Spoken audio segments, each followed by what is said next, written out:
Hi guys, I'm Adam Wilborn from WhatCulture. And I am not as smartly dressed as he is. And coming up today, the real reason the Street Profits haven't wrestled on Monday Night Raw yet. An update on Rob Gronkowski potentially wrestling for WWE. A huge return was apparently considered for Monday Night Raw. Roman Reigns' attacker finally revealed. And a main roster star looks set to appear at NXT UK this weekend. This is the news. We're going to start things off with something bigger than all of the stuff we've just described. We're going to talk about The Fiend, who might be entering the WWE Universal title frame very, very soon.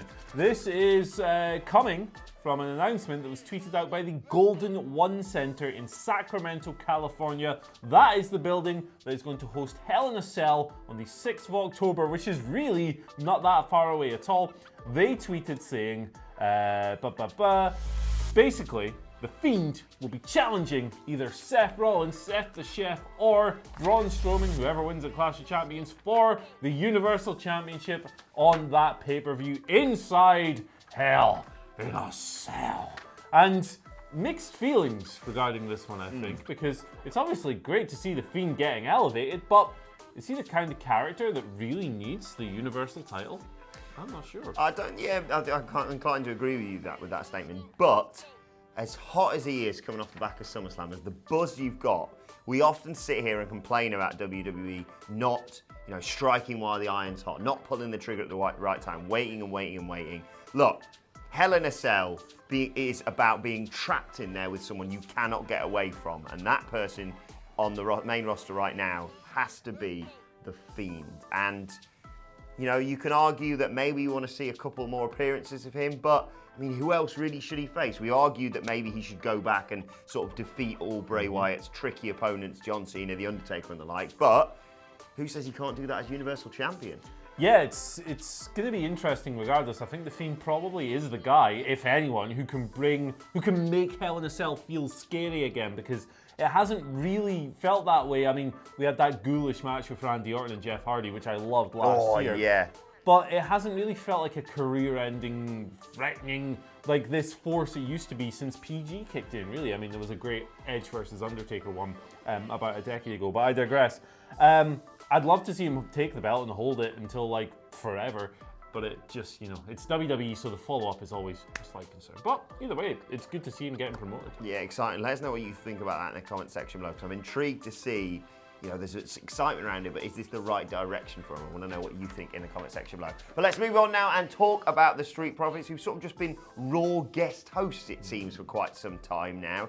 And if you're wondering why they haven't been wrestling yet on the main roster, Dave Meltzer has reported on Wrestling Observer Radio that apparently WWE do not want to debut Montez Ford and Angelo Dawkins until they are over with the crowd. They were considered for the tag team turmoil match on Monday Night Raw. Thankfully, they were passed over for that. Paul Heyman doesn't want them to wrestle on Raw until they are properly over with the crowd. So they're sort of using this guest host thing to introduce fans who don't know about their amazing work in NXT, basically. And that kind of makes sense. It's an interesting technique because they're very charismatic guys, but I think we're almost reaching the point of diminishing returns with these segments because there's no real indication that these guys are actually getting over.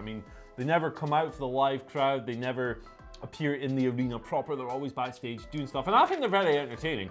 Montez Ford is low-key one of the most charismatic guys maybe in the whole company, and Angelo Dawkins is very, very good himself. But I don't know, I'm going to be the cynic on this, unfortunately. For a refreshing change, Andy Murray is going to be the cynic on this. I reckon that perhaps maybe letting them do their cool stuff in the ring might be an effective way of getting them over as well. Yeah, once they get in between the ropes, you can see the talent that they've got. But in the meantime, if you've not got a feud planned for them, if you've not got a reason for them to get in the ring, I kind of am all right with them just sort of hanging back and chatting to people backstage. But yeah, you do need to escalate it a little bit, maybe, I think. Although perhaps given the state of tag team wrestling, as we discussed in detail yesterday, maybe them just hanging out backstage is best for everyone. So I've got another update on another tag team that really dodged a bullet on Monday Night Raw to come as well, but we'll get to that. And I've got an update on a tag team here as well, because maybe Mojo Rawley and Rob Gronkowski can be a tag team. He's not doing anything else, is he? That was wash. Rob Gronkowski, you know him, the American football guy, the guy who plays that weird version of rugby where they wear pads because Like, Careful. it's futuristic rugby and it's got too many rules and I don't really understand it. Anyway, Rob Gronkowski retired from American football, I believe. Spoken to CBS Boston. Obviously, he's been linked with WWE loads of times in the past. He was at that WrestleMania where they interfered in the, I almost called it the Casino Battle Royal, the Andre the Giant Memorial Battle Royal. Helped Mojo win that en route to Mojo's random little push thing that never really got off the ground. Anyway, he's been speaking to CBS Boston about wrestling. He said the following. I don't feel I would be a full-time wrestler if he ever indeed got involved. But there is one thing I'm down for, and that's to do one crazy match. Practice for a little bit and go all in, like during a Royal Rumble, or just go out there. Good way to say absolutely nothing with a sentence there. I'm not saying when, maybe like 5 years. I got the rest of my life to do that, but I'm saying I've always dreamed about doing that just one time. So, I mean, he's obviously a major star across the pond. He's, obviously a sublime athlete from his time in the NFL. Makes all the sense in the world to me. Yeah, I think I saw someone comparing this, saying this is going to be more sort of Stephen Amell than it is Ronda Rousey, which I think is a good comparison. Yeah. And you know what? I've seen the size of him. I know what Vince likes. And, I've seen what he can do on a football pitch. I can see what he can do. I can see what he could feasibly do between the ropes. I think he'd be a fun little, like he says, Royal Rumble competitor if you just want to sort of get a few headlines rather than, having someone ridiculous win it, chuck him in there, or like you say, with his history with the Andre the Giant Memorial Battle Royal, just have him rock up at that one year. No pads in wrestling, though, is there? So this is the real word now, Rob. Watch yourself. Who's your NFL team of choice? San Diego Dolphins, I think. Good. Oh, the Brooklyn Bastards. Obviously. Indianapolis Colts for me. Legitimately. Go Colts. Andrew Luck. Eh? Yeah, here you go. Rest in peace. Right, let's talk about now a team that were considered apparently for a return on this week's Monday Night Raw, but WWE officials decided against it, and yeah, thank God they did. AOP were reportedly considered to return on Monday Night Raw this week.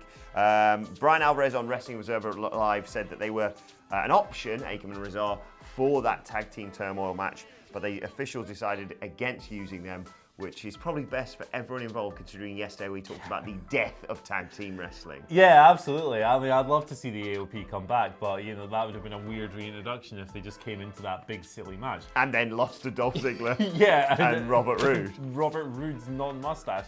Do you think that given their prior affiliation with Drake Maverick and all the pant peeing and all that stuff... Congratulations, Drake, by the way. Shout outs to the legend, new 24/7, consummating that match. Has he consummated it yet? Probably not, but... Come on, Drake. Sorry.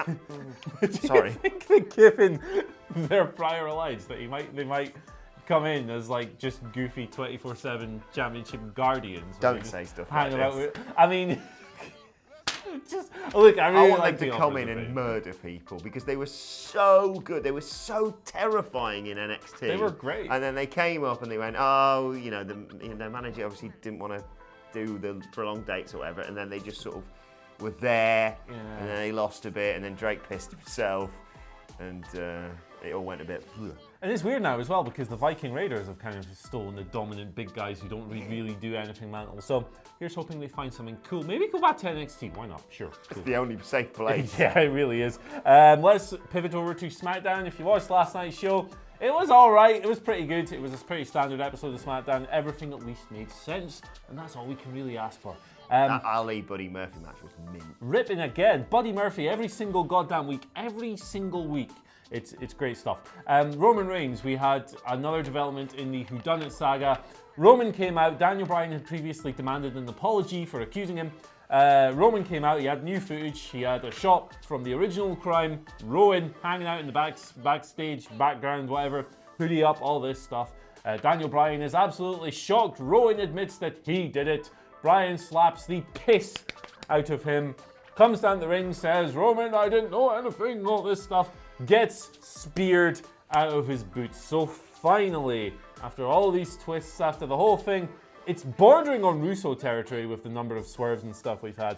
Finally, we have a resolution. It was Rowan all along, and it looks like, after the spear, we're getting Bryan versus Reigns, so... As we always said throughout this, I think generally people sort of went, it's going to be Bryan, isn't it? We always sort of had a feeling that was going to be the case throughout the entire storyline. don't get how they get there. This is going to be a great match. Yeah. So the sooner we just get to the match now, the better. I've enjoyed the fact that they didn't sort of just hot shot it for SummerSlam, but now, all right, you've established that he's tried to murder Roman Reigns twice, whether it be his, assistant or him personally, whatever. Let's just get on with the match now, because these two are going to do some fantastic stuff in my opinion. I honestly can't wait. Like, it's two of my favorite wrestlers ever in a big match. Cool. Fired up. Final news story of today, and it's actually sort of two big pieces of news about your favourite wrestler and mine. Push. No, this is... Push isn't a wrestler. Cesaro. First of all, congratulations to Cesaro, who's finally 2 years later had his braces off. He tweeted a photo of himself about to be eating apple, which he mistakenly called the best fruit in the world. That would be a banana. But we're not getting into that right now, because also it's been tweeted out by NXT UK, some backstage footage with Cesaro where he appears to say he is going to be at NXT UK TakeOver, which is of course taking place this weekend. Exciting times. I'd love to see him on that. Yeah, it'd be cool to see him have a banger little match with someone who's unbooked. You look at the people who aren't actually occupied at the card at the moment, it's actually some of the brand's biggest stars. You got Ilya Dragunov, you got Pete Dunne, who isn't really a full-timer on NXT UK anymore, but could still step in and face Cesaro. If he has a match, if he shows up, if he makes like Neville at that wonderful show in Blackpool the other year when he faced Tommy End, the wrestler now known as Aleister Black, something like that would be really cool. Just an exhibition. Let Cesaro do some mad, spinny stuff and like big strength spots and power bombs and the swing. I'd love that. Yeah, absolutely. Some good stuff. Hopefully we'll get a stellar performance and he gives the rub to someone else, which we'll actually get into in today's Twitter questions, because someone's asking about that. Don't forget, you can tweet it to us at WhatCulture WWE. First question today comes from Mrs. Walker, who says, "Hi friends at WhatCulture, what's your take on what lies ahead for the eventual King of the Ring winner, even if it is Corbin? What kind of hashtag push do they get, and for how long? Will it become another farce, or will they get some momentum?" Paul Heyman's kind of arrival makes me a little bit more hopeful than usual, but something that made me a bit less hopeful and took me back to the normal was all the stuff with the throne and the scepter and all that, and the crown and all this stuff this week on TV. Suggests to me that whoever gets it is going to have the king gimmick again, unfortunately. To me, that has to be a heel. And it's probably Baron Corbin, and he's probably going to be the bastard overlord that we all crave banter-wise here at WhatCulture HQ. And he's just going to be a dick. Yeah, we all saw the reaction that he got when he popped that crown on. There's that little smirk on his face sitting on. Like, he boils piss anyway. This will just, add a bit more heat to that piss. So online reactions can be so funny. I think if it was something like the Worlds Collide tournament where you could get a title opportunity, it'd be very, very different. But I sense with this, he's just going to lord it over everyone on both shows because he's King Corbin, and then someone's going to beat the piss out of him and probably snap his scepter in half. Not a euphemism for anyway. Second question today comes from Johnny Stickfigure, who's asking about Cesaro, saying, "Could you see Cesaro taking on a player coach role across different brands? I'd love to see him do a 3-month stint in NXT UK, giving guys the rub, and even facing Walter for the title." Well, Slim Jonathan, I think that's an absolutely tremendous idea. That's a great idea. Cesaro is obviously a wonderful wrestler. What he does best is in the ring. Unfortunately, he can't really talk, doesn't really project that much of a character. The most sensible thing is to highlight what he does best in the ring. Let him have great matches across all these brands of all these fantastic wrestlers. And of course, he, like Cassius Ohno, his former tag team partner, is a massive wrestling nerd with a wealth of knowledge. And he has so much that he could pass down to younger wrestlers. I think that is a brilliant idea. Completely I love agree. it. Final question today comes from Nate, who says, with wrestlers using Attitude Era moves, KO the Stunner, Fiend the Mandible Claw, who would gain the most having a classic move? The Roman Rock Bottom, the Braun Strowman Last Ride, the Alexa Bliss Twist of Fate? Well, Nathaniel, I am entirely on board with Roman Reigns taking on the Braun Strowman taking on the Last Ride. I think that is a great shout. I would like to see, speaking of Roman, you mentioned there, I would like to see him take on another finisher, because sometimes I do feel like the Superman Punch and the Spear are a little bit overdone, but at the same time, I think it should be something of his own rather than taking something from The Rock, which might be taken negatively by people who really love The Rock. But no, I love Braun doing a Last Ride. Like, imagine how many dudes he would almost kill with that thing. Yeah, I think out of all those suggestions, I'm sure there's loads more that people can suggest in the comments, but you can picture him just destroying Goobers, can't you? Imagine him putting someone through a table via a Last James Ride. Ellsworth bouncing off the mat, just great stuff. Just going through the mat.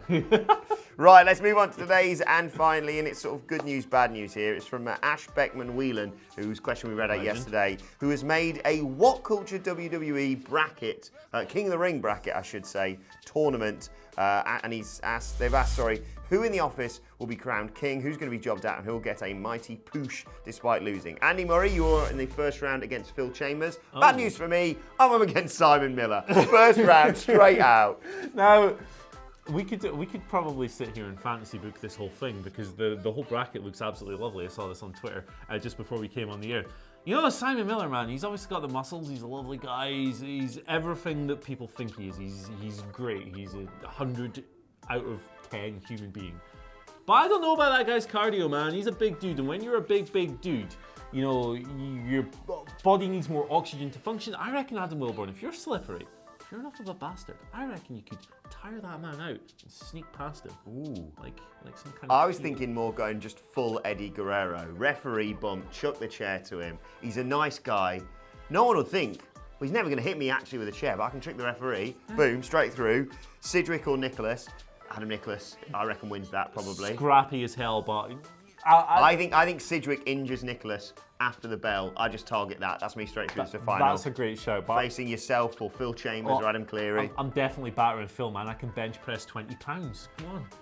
Let us know your thoughts. Who's going to win the WhatCulture King of the Ring in the comment section below. And your thoughts on all of today's news stories. Ben Roy's winning. And don't forget to like, share, and subscribe. And you can send us Twitter questions at WhatCultureWWE. Watch that. Follow all three of us. You can follow him at all three of us. Oh. That's when we do the round table. There's not a third person here, I don't think. No. Follow him and I. Follow him at Andy H. Murray. The H stands for Haggard, I guess. You can follow me at Adam Wilborn. You can follow us all at WhatCultureWWE. And make sure you subscribe to WhatCulture Wrestling on either iTunes, Spotify, wherever you get your podcasts from for daily wrestling podcasts, including the news, out as a podcast if you want to listen to it when you're out and about on the go. My thanks to Andy Murray. Thank you for watching, and we will see you soon. And remember, the F in NFL stands for fake.